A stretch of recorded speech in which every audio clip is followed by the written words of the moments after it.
This man named Will, he is a retired United States Army soldier. That morning, he was seen calling the state insurance office to take care of his wife's cancer surgery costs. But the insurance refused to help for no apparent reason. They just said the type of illness his wife was suffering from was not included in the list of insurance coverage. Hearing that, he'd be very disappointed. Many years he served in the army, risking their lives to defend their country. Now he feels abandoned. So that the wife does not worry, he is forced to lie if his insurance application is approved. He then went to the house of his brother named Danny. Different from Will of a soldier, Danny is a wanted bank robber in Los Angeles. Their father was both a robber. So from childhood Danny was taught how to rob, while Will prefers to live a normal life serving the country. After telling his condition, Will begs Danny to lend him the money, but even though brother, he just didn't want to help. He offers a deal. He will help pay for Will's wife's treatment until she is fully recovered, provided that his brother also wants to help Rob with his gang, because it has been months here and they're looking for a loan but to no avail. Will, who had no other choice, finally couldn't help but agree.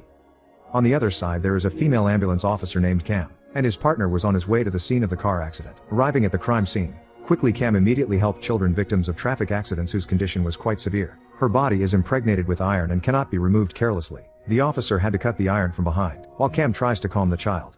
The rescue process went smoothly. The child survived and was taken to the hospital. At lunch, Cam's colleague told her that he had received news that the condition of the child they had helped had started to improve. But Cam's expression doesn't seem to care. For her, helping people is just a job. Her partner was confused. How can a heartless woman like Cam want to be an ambulance officer who has to help dozens of people every day? At the bank, Danny and a gang of robbers are carrying out their action. Finished turning off the building's CCTV, they rushed in and in a matter of minutes the entire building was taken over.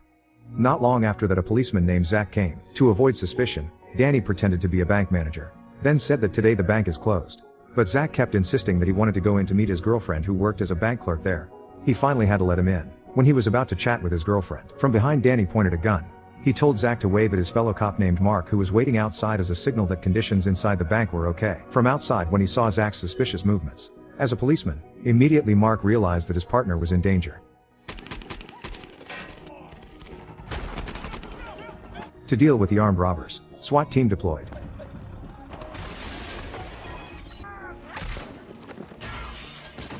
All of Danny's men are dead. Now only Danny and Will were left. They try to escape through the basement while taking Zach as a hostage.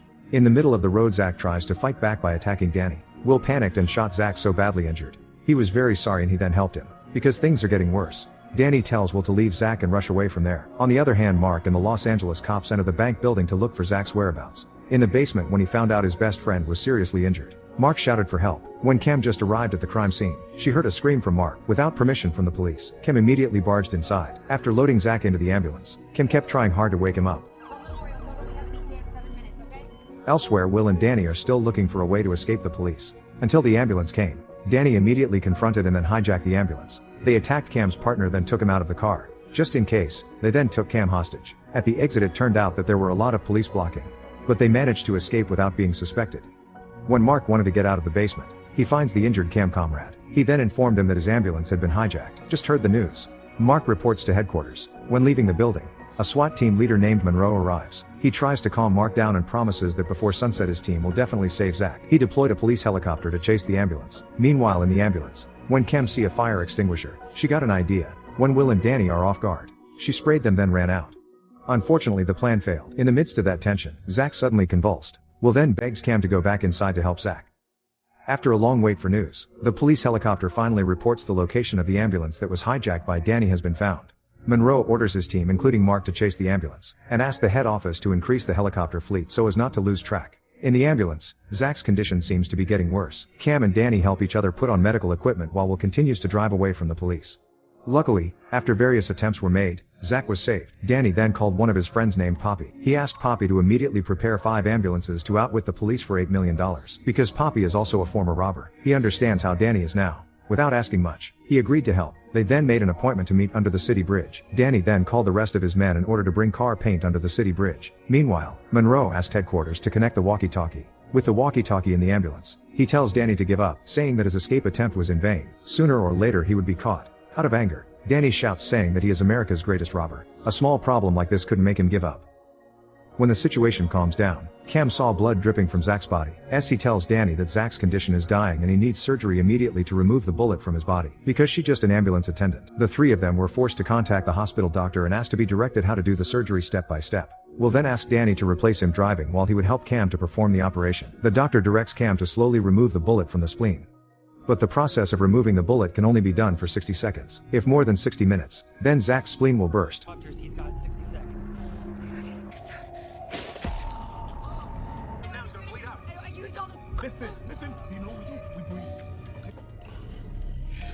Zach eventually survives even though his spleen is ruptured. Before Monroe joins the other cops to chase Danny, an FBI officer named Clark approached him. He wanted to join the chase, because he knows a lot of information about Danny. Felt the information would be useful. He then lets Clark in. In the car, Clark informed based on criminal record. Danny is not just an ordinary robber, but he's also a dangerous criminal the FBI has been chasing for a long time. To catch Danny need a special technique. Clark suggests once every half hour, Monroe has to change his vehicle so Danny doesn't know where he is. When he want to change cars, he got word from the hospital doctor who Cam called earlier. The doctor tells how happened in the ambulance. Because Zach's spleen ruptured and the video connection was cut off, the doctor thought Cam operation failed. Heard about that. He was in shock and with a heavy heart he declared Zach dead. Now the hostage in the ambulance only Cam. So Monroe ordered all his men not to hold back anymore. They were all allowed to execute Danny on the spot. Clark, who was worried, called Cam and told her to duck down to avoid sniper fire. Lucky few seconds before sniper shoots. Cam still had time to tell Danny. He then immediately swerved to avoid the shot. With anger, Danny fired his gun several times, threatening Monroe if he did anything else. Then he will not hesitate to kill Cam.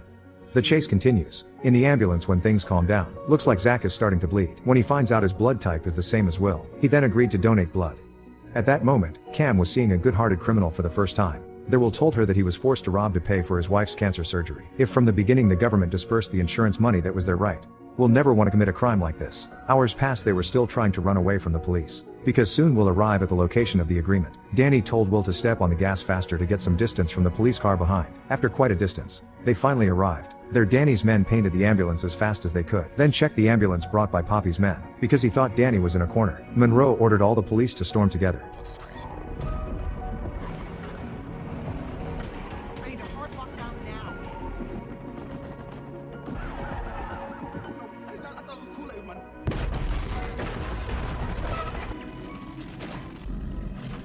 In that raid, Monroe was shot dead. Danny's plan was a success.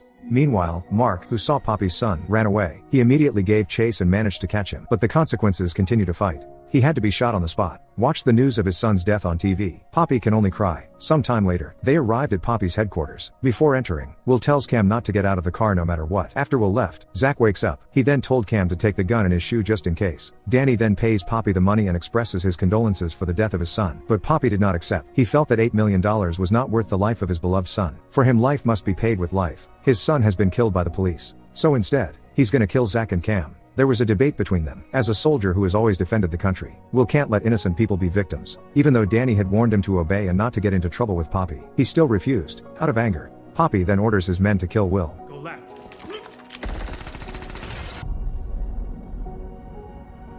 They both finally got away. In the midst of chaos, when Will opens the ambulance door, Cam, who was scared, instantly reflexively shot Will. Saw his brother get shot. Danny panicked and hit the gas as fast as he could to the hospital. There, Danny doesn't know that Cam shot his brother. He thought Will was shot by Poppy's men. On the road while Cam was trying to stop Will's bleeding, he then gives the loot to Cam. He ordered Cam to deliver the money to his wife.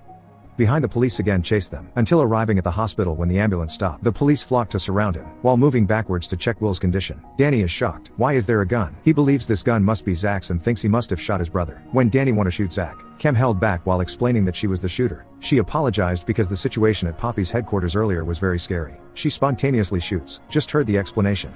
Danny is very angry. Now his position was cornered by the police siege and had no way to escape anymore. So he planned to have Cam die with him. He knew if he got out of this ambulance he would be shot dead by a sniper. That's why he's going to shoot the Cam head in front of everyone and get all over the TV media as a sign that he's America's greatest criminal. Committed dozens of crimes. It was the first time he had lost to the police. Danny had completely lost his mind. He slowly opened the ambulance door and started the countdown. But when he wanted to shoot the head of the Cam, suddenly, to stop all his brother's crimes, the little brother who aspires to be a defender of the truth must